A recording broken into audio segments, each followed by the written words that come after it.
Hello everyone and welcome to the first episode of the 2016 F1 Career Mode with the factory Renault team. As I'm just entering my name right now, I'm mostly doing post-commentary, so I was typing, but lectures got along with it, yes? And there isn't really much to say at this point, I'm just registering my details, and obviously I'm going to pick Renault, as obviously I explained this in the 0th episode, that I'm going to go for the factory Renault team because I want to try and make them the team they actually can be and bring them back to former glories and give them the World Championships they deserve. There's great potential in this team. I've already recorded a few episodes and there's potential there, I can assure you with this, so keep watching because this team's going to grow. It's going to be a good one, guys. And here we go, we're about to pick Julian Palmer as our teammate because we have to be British. I'm just adjusting, also 25% races, short qualifying to keep it nice and compact. Legend, on simulation, on strict, on manual. I picked Legend rather than Ultimate because Ultimate, at the time, I found it completely unraceable. I'd be several seconds a lap slow to the point where it wouldn't be worth trying to have a go because I'd just be lagging at the back, which would mean I'd end up with no drive. So we're going to go for Legend, which is just about right though, and I think it's actually harder than F1 2015 this game. The handling model is harder to get around, even though it feels more realistic, and let's be honest, the AI stepped it up a gear. Anyway, it's time to be introduced to our agent.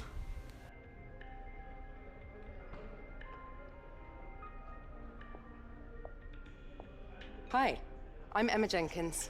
I'm a specialist in contract law and I've been brought in to work as your agent. I'll be working to get you the best deal in the boardroom, which means you need to do the best possible job out there on the circuit. When you get new contract offers, either from new teams or an amendment to your existing offer, it'll come through me. I'll also keep you up to date on discussions behind the scenes to change your terms, or any specific goals that the team has set for you. If a contract offer does come through, I'll present to you the available offers and then you can make the call. I assume that all sounds fine. Well then, good luck this season, and I'll catch you later. Thank you, I guess. Also, she's our agent, and she signed us on board to be the team at Julian Palmer Run, also with a second drive, which is fair. Anyway, it is time for FP1.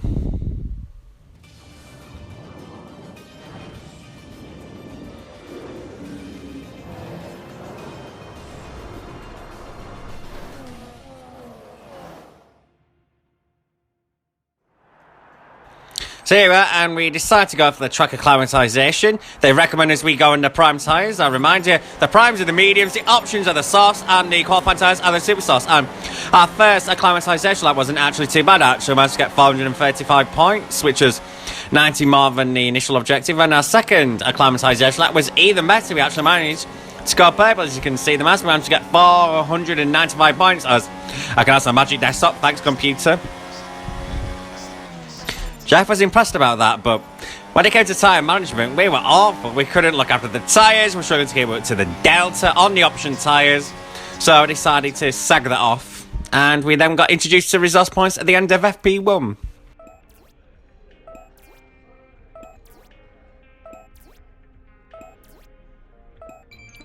Not a bad first set of points, that gives us something to develop with. Anyway, it is time to meet our Chief of Vehicle Development. Good to meet you at last. My name's Chris, and I'll be working with you as your Chief of Vehicle Development. It'll be my job to get your feedback as a driver and to direct our upgrade design in the areas that you feel are most lacking. At each Grand Prix, we can run a series of practice programs and log the performance of the car as you drive it at its limit. This gives us data that we can utilize to develop various performance improvements. In order for me to know which upgrades to prioritize, I'll need you to select a development area that you'd like us to focus on. And you can do that in the R&D section of your laptop. Anyway, that's all for now, but I'll keep you up to date, okay? I'll see you soon. Seems alright to me, and we're now going to have a look at the laptop as we cut to it right about now after looking around the room. And we immediately had enough performance points. Actually, we can put 2 upgrades on. I think we went for the fuel efficiency, yeah, as we got to select it. Put that on, which I think would give us 2.6% extra fuel efficiency, and we used to have some drag reduction as well. But anyway, Not like we could end up having more points because, well, we binned it. In FP2, trying to do a tyre management program, and in FP3, doing a qualifying simulation on the option tyre, we bin it into the wall as well. So, there you go.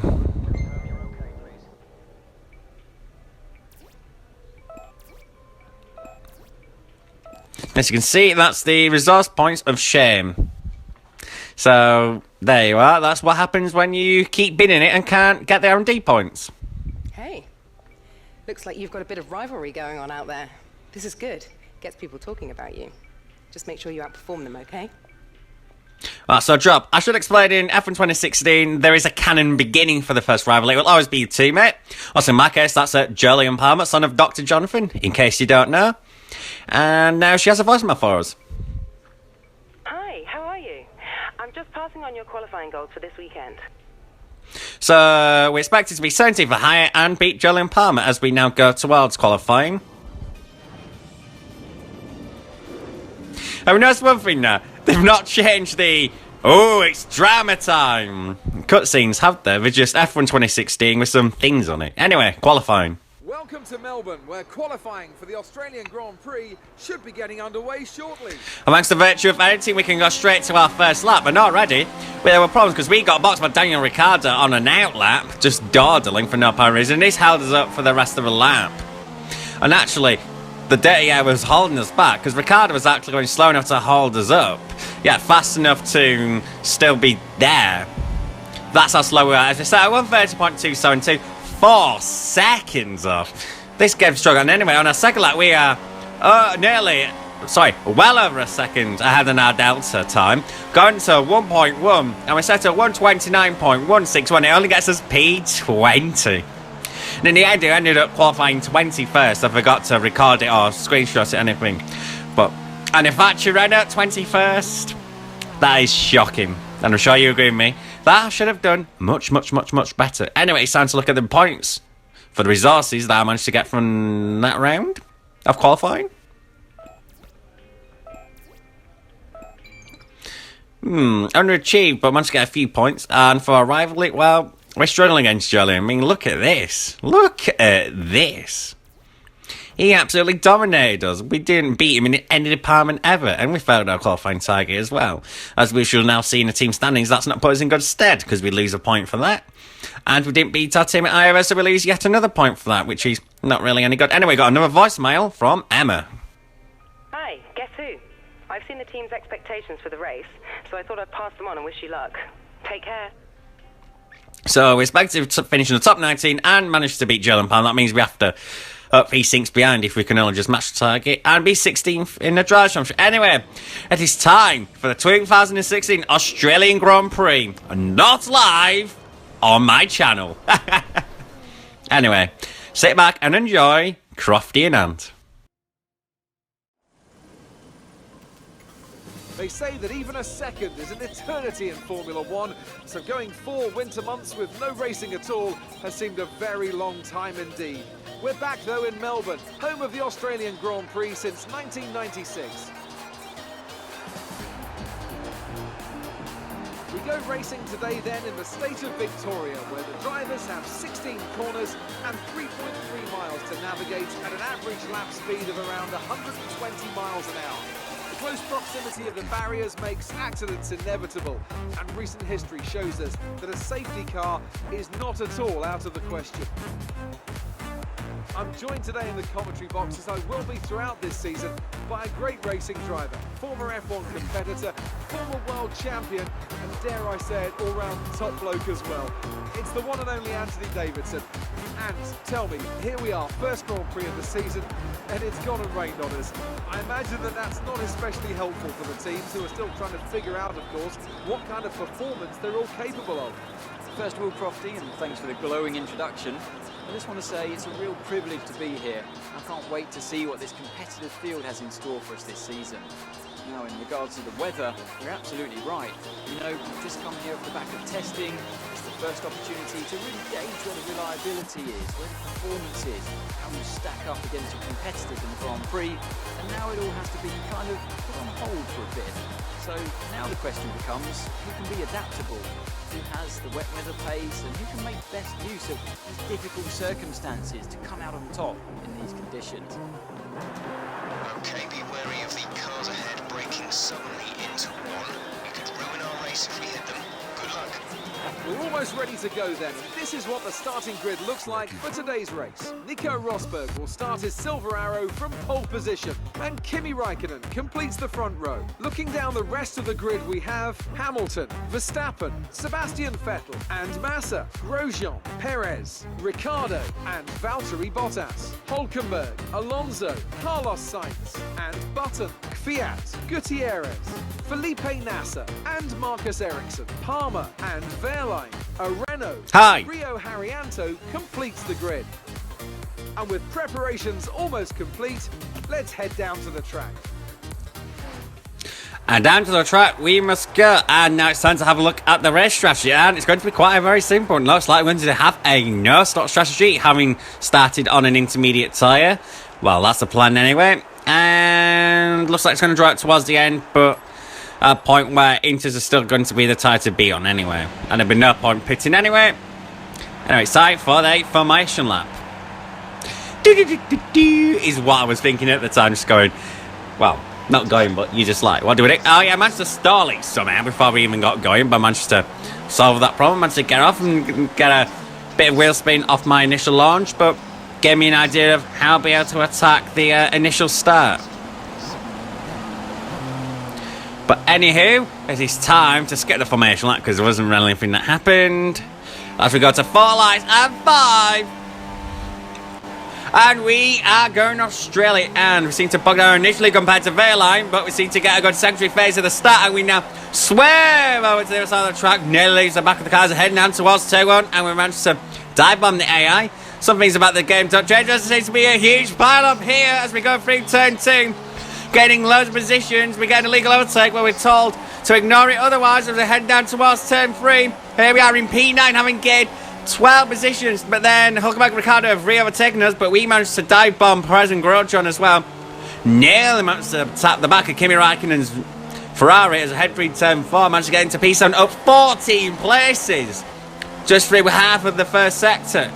But anyway, that's where we would stay for the end of the first sector. As you can see, Raikkonen already getting away from us, but we managed to damage our front winning turn 2. No, we're not going to do a strategy change, Jeff. It's a no stop, or we're not stopping at all.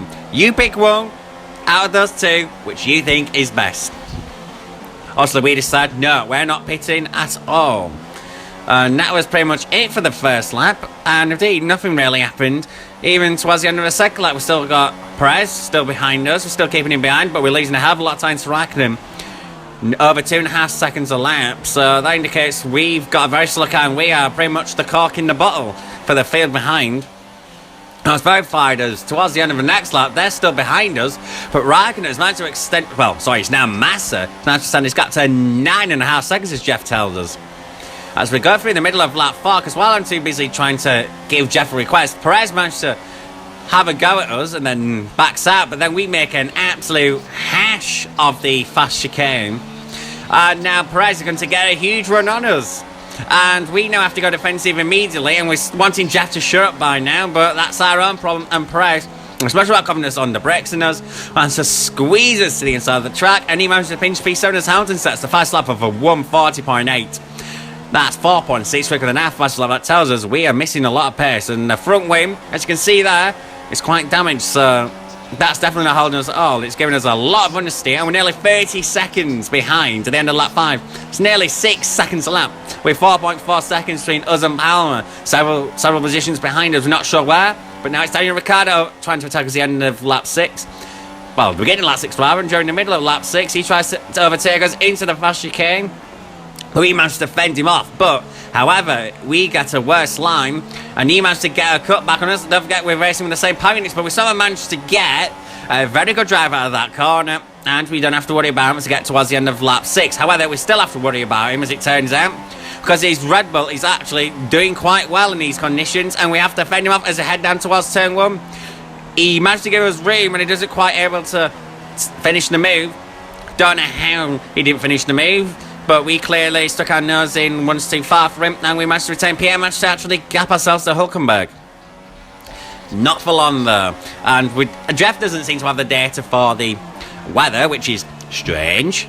But Hulkenberg's managed to catch up straight away as we struggle with massive understeer and a generally slow car in these intermediate conditions. But we managed to hold our own without DRS being a factor in this race, obviously. As we now head on to lap 8, as we go wide into turn 3, this enables Hulkenberg to sweep around the outside of us and secure P8 by the time we go into turn 4. And now we are having to fend off the Haas of Roman Grosjean for the last point. Well, he's in last point position rather, sorry, and we're in P9. So we're trying to make sure we don't lose yet another point. We've already lost 4. What's gone on? We managed to keep him behind for the rest of the lap. We managed to set a slow 1:47.0. Hulkenberg already gapping us pretty quickly. We have absolutely no pace at all as we start lap 10. But Roman Grosjean is deciding he fancies to get ahead as well. As we head down towards turn 3, will he try and do what David Coulthard did to 2 cars in 2001 at the same time? No, he can't. As we head down towards turn 4, we push him out wide. And that enables Jenson Button to take the last points playing position as it stands as we head through turn 5, as we head down towards turn 6. And looks like we've got that place secure for now. But as we head down towards turn 3 on lap 11, we get it a little bit wide. We get on the curve and Jenson Button fancies having to go us into turn 4, but we managed to push him out wide. And he has contact with Grosjean, but everyone seems to be okay. But crucially, we still have position 9. You can see it's a bit of a defensive race for us, this is sad. And you can see that what the impact of the damage front when he's doing to our tyres. We are suffering with horrible front tyre, which is making the understeer bounce that we already have even worse. In the front left's already half warm as we reach 4/5 distance. So we're going to be bracing ourselves for the rest of the race because our front left may not hold on. When you get 60% in this game, you want to box, but by that time, though, that happens to our tyres. We won't work in and we'll have to stay out. And plus, we'll lose a lot of time with the throw-in. Anyway, Jenson Button is looking to have a go at us as I head down towards the fast left-right chicane. We have Jenson Button nicely and safely, but he managed to go wide. He has a look around the outside of the right-hander, but we were about to cause an accident by him going wide. And that enables Jolyon Palmer to go up to 11th and Grosjean to retake P10. As we absolutely struggle with the balance of this runner and the speed that it just doesn't have. Anyways, I head down towards lap 14. Yet we make a mistake yet again at turn 3. This enables Roman Grosjean to get around us and into turn 4. Who secured P9 as we now fend off our compatriot Jenson once again for P11. Sorry, it wasn't Jolyon that managed to make it up to that point. But by lap 15, Nico Rosberg had already run the race, but John had indeed made his way up to 11. So he managed to benefit well from that crash, but not as quickly as I made out. But anyway, he managed to fend him off for the rest of the race. He managed to be in right now rear wing as heading down towards the line as we had the break 10, 11, 12, I believe. And that is P10. As Jolyon gives us a nice love tap after the race for no apparent reason whatsoever. We should have had more if we'd have been defensive and not struggled, but hey ho. Brilliant stuff from Mercedes today. That's another historic win. Anthony, what do you think made the difference here? It's a heroic effort for any drivers to race in conditions like these, and seeing them fight their way to the front was very special indeed. They were able to find all the grip, all the good lines, and had the confidence to get on the power to top it all off. That's what pushed them into first place. Rosberg winning in the wet though? That's unrealistic. He's been shit in the wet this year. Anyway, here are the podium drivers as I talk over Crofty, Hamilton, Rosberg, Hamilton and Raikkonen. Mercedes then are on top today. They are indeed, and now it is time to spray the champagne!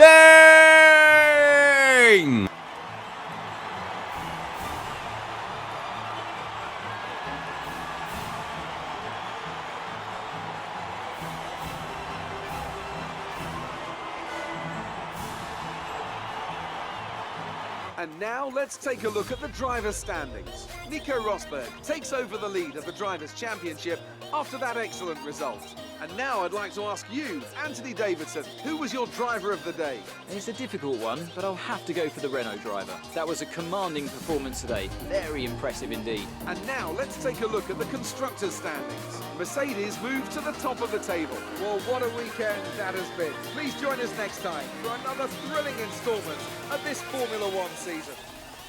We will indeed, Crofty, and we managed to finish 87 seconds behind Nico Rosberg after 15 laps. We weren't far off being lapped, probably another 2 or 3 laps, if that. But anyway, we looked down the rest of it. Ricciardo had a 5-second penalty. I'm not quite sure why he did. I think he probably caused an accident or somewhat. But yeah, I think our pace was so slow that the back of the train actually managed to go louder. Anyway, the Drive Championship, that's as you were, because it's the first race. And in the Constructors, we're 7th. We are 42 points Mercedes, who have then got Ferrari, Red Bull, Force India, Williams, and Haas right behind him. Toro Rosso, Sauber, McLaren, Honda, and Manor take up the rear, being pointless. Anyway, we now have a look at our career score, which you can compare with your career mode if you are doing one. And we have a nice 3,932 points in the kitty. Anyway, guys, thank you very much for watching the first episode of this Renault career mode on F1 2016. I shall see you next time. Goodbye.